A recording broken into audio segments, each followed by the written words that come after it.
Hello everybody, we're going to be playing Son of a Sailor in the Wizordum level editor. I am Christopher James Houghton, I am the author of this level, and we're just going to go.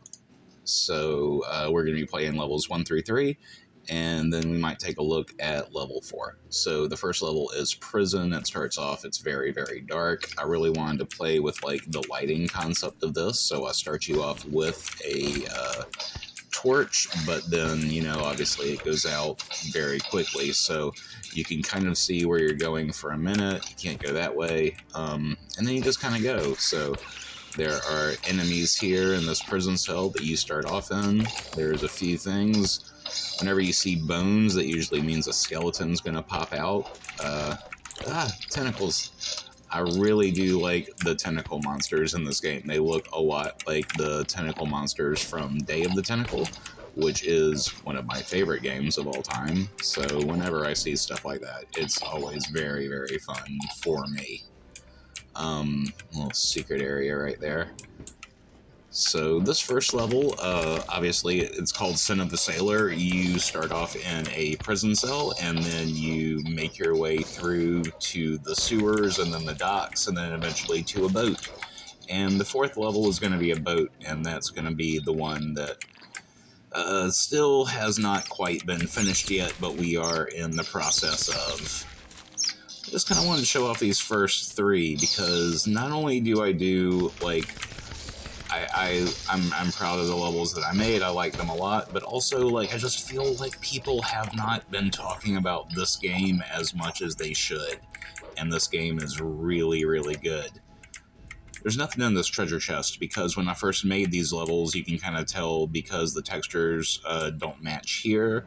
When I first made these levels, I was not as familiar with the Wizordum level editor as I am now, and because of that, there are things that I will now go back and change before level 4 goes into its full release. I want everything to kind of be up to par with as good as I feel that level 4 is right now.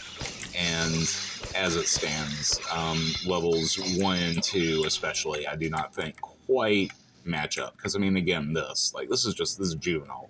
This can be fixed easy. Did I put a secret in the bat room? I think I did. It's got to be this, right? Yes. See, this one matches. Must have done that one later, when I realized how to flip tiles after you already placed them. Goblins! So, Jesus. Yeah, I really do like to make... Oh, there's gotta be a secret here, right? Yeah. I really do have to make unnecessarily oppressive games, and I don't really know why. Like, this is hard. This is unnecessarily hard for a first level, and I'm doing okay because I know what to do and I've done this before, but even right now, like, I just took 2 minutes to just kind of check randomly what's going on in these cells, and I'm completely out of torch. Like, the amount of torches that I give you is basically enough to do a perfect run, and that's it. And no looking around, no messing around, nothing. And that's not really fair, and I don't know why I do that. Like, I really shouldn't do that to people, to players. Maybe it comes from the fact that I grew up with a bunch of arcade games, and arcade games were all about, like, we're going to take your money as much as we can, as quick as we can, by any means necessary. And so to me, that kind of just, like, because so much of those, unfortunately, did end up becoming my favorite games, because it's just kind of the age that I was when I played them, it did seem like that's what a good video game is. And maybe that's why games like Ghosts and Goblins are among my favorite games of all time, because it's just like, oh yes, you know, that game that's just oppressive and hard and difficult and never wants you to get a foot forward edgeways. That's what people want to play, right? And it's not, though. People want to, like, have fun and stuff. But that's fine, you know. But I like to do my things just like a little bit on the harder side, just for funsies. But that's why I'm kind of like doing this video, is to show you that it can be done. Lots of people have done it. I mean, this thing has got like 19 or something likes, thumbs ups, whatever it's called on the Wizordum page. That's something. Alright, so we've been doing this thing where your fire goes out, then it's dark, then you light another fire and it's light again. And all that's about to be out the door, because we're going to go through this passage. We're going to grab that, and we're going to come back through here. We're not going to kill that guy, because killing that guy could be very deadly to us. But now it's all bright in here, you notice, and that's because there is a thing where when you go through passages in the level editor, if you don't set them ahead of time, it'll reset to the default lighting of passages. And I didn't know that when I made these levels, because I never went to the Discord or looked at the little fact that says, hey, this is what all the buttons do in the level editor. I just tried to intuit as much as I could when I made these first 3 levels. And in a way, I'm happy about that, because I did come up with a lot of what I think is really cool, like, little designs. Like, I like this fireplace, I like that secret area. That texture could be better. I need to have grass right there at the bottom, really, you know? You could match this stuff a little more. But on the whole, you know, I've come up with some pretty good stuff by myself, but looking at what all can actually be done in this level editor, I should have paid more attention earlier on. But that's okay. You know, it is what it is. Can't go that way. Oh, that's the key I need, though. Better go in here. Oh, look, there's a little place going down. But first, something about this wall catches my eye. It's half textured correctly and half incorrectly. Or incorrectly, if you're somebody who prefers grammar. Do the circle blast. This is where I was starting to kind of like figure out how the different layers worked. Like, oh, I can have stuff from a higher ceiling, I can have stuff on a lower floor. I like that moving water down there, that looks neat. And that's all stuff that I would then kind of add to the next level.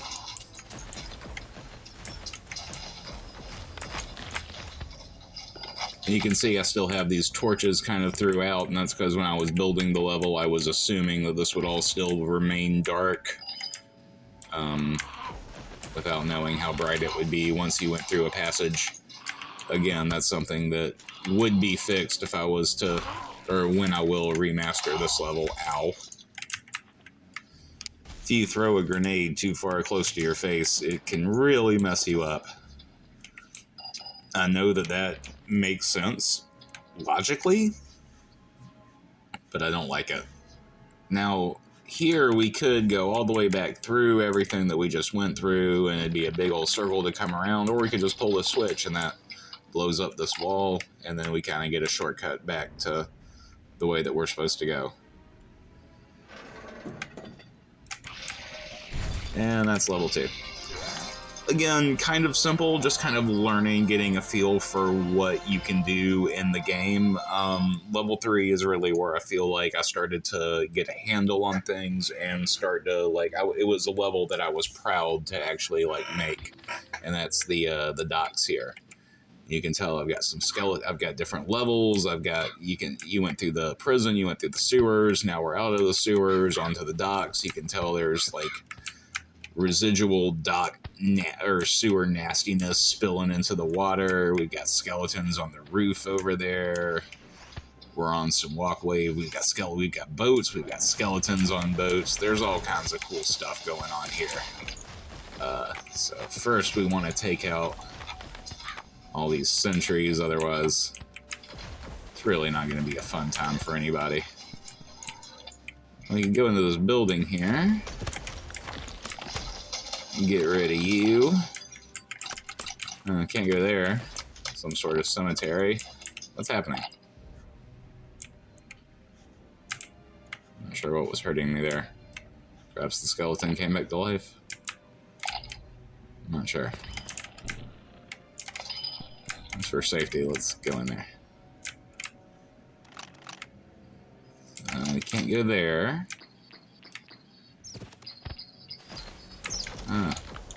Seem to be some skeletons up here.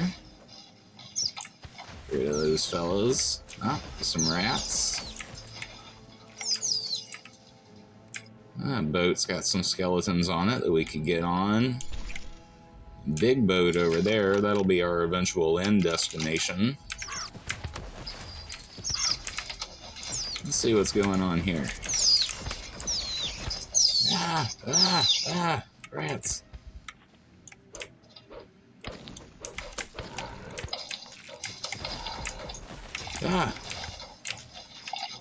And trolls are sneaking up on me.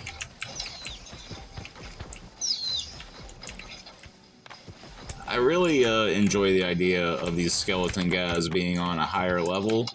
It gives a little bit more of an impressive feel to things, makes you kind of have to look up and down and keep track of your surroundings more, even though this is one of those kind of very 2.5D games where something like this railing, it makes it seem like I can't shoot past it. If you go up enough, you can actually get over it, if you get over the entire plane, and that means that if these guys were far enough up and I was far enough back, they would still be able to hit me, and that adds a little layer of conflict to things that I enjoy. Can't go that way. Oh man, you know what? This cabin right here is looking really dusty. I better clean it some. Oh no! Come back! Alright, so now we're starting to see secret areas that are actually textured appropriately for their surroundings. Again, this is where the docks are where I started to really, like, figure out how the level design in this game worked in a tangible way.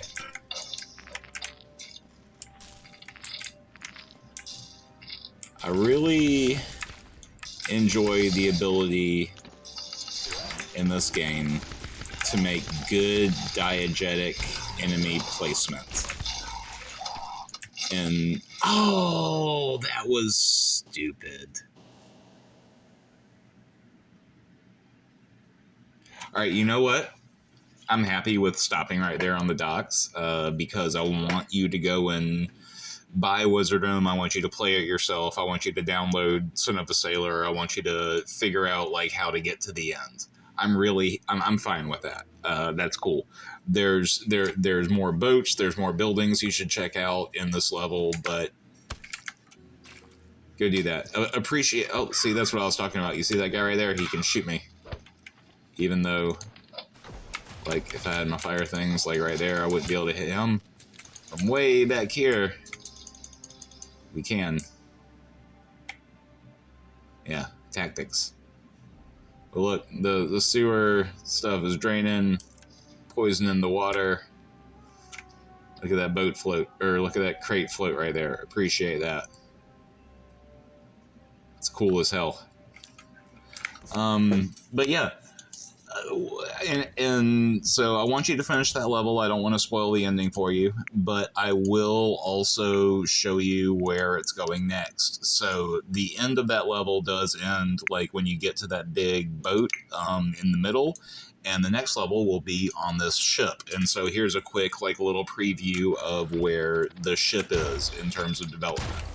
So one of the things that kind of, when you just jump into levels like this, you have to take into account is that the player would technically have still all of their weaponry and stuff like that. So you would still have your fire and your ice and your, I mean, obviously, like, you always have your mace, but you would have whatever amount of ammo you had for each weapon coming into it. So I don't have that here. But what I did do is I gave players a new weapon, which is this blunderbuss, which is just the best thing ever. I love this weapon so much. Oh, can't go that way. Ah, don't want to get cornered by the ogres. See ya. So you could go that way, and again, like, this boat was anchored in the middle of the docks. We're now taking it to escape. Obviously, it's still a very dangerous place to hang out. Look at all the mages that have found that out the hard way over there. And some of their remains at the bottom. But it's a very large boat. There seems to be this sort of, like, building in the middle of it. Can't figure out what's at the top of that yet, but that's probably the way to get to the ceiling. And go this way.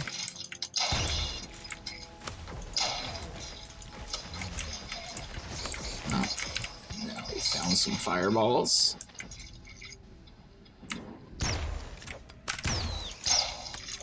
Ah! Once again, my love of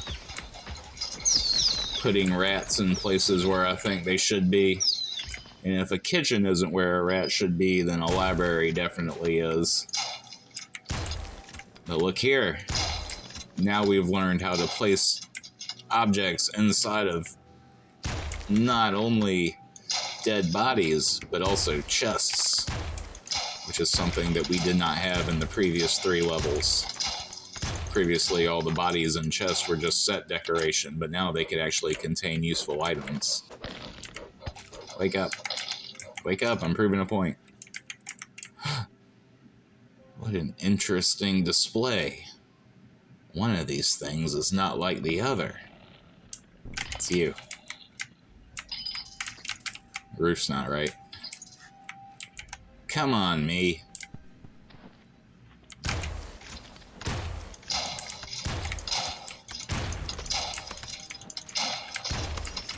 Yeah, I sure do love making levels in this here Wizordum. Probably one of the best, this kind of overall experiences I've had in gaming in the past few months. I would say since the release of Starfield. I mean, like, not counting Starfield in that, obviously, because Starfield did take up just an ungodly amount of my time. And I really did enjoy Astral Ascent while I was playing that for a review, which I believe is the previous video on this YouTube channel right now. You can go hear my full review of Astral Ascent, which is a great roguelike. But this game...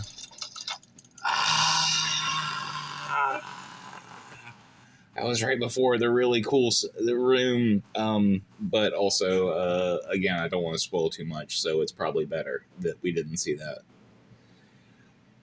To finish what I was saying, this game, Wizordum, is just so very much me, like being able to have this level editor and make these really fun things that other people are playing and are enjoying. Like the fact that I can see that there are like 19 people subscribed to it and people are talking about it in the Wizordum Discord and stuff. That's really, really cool to me.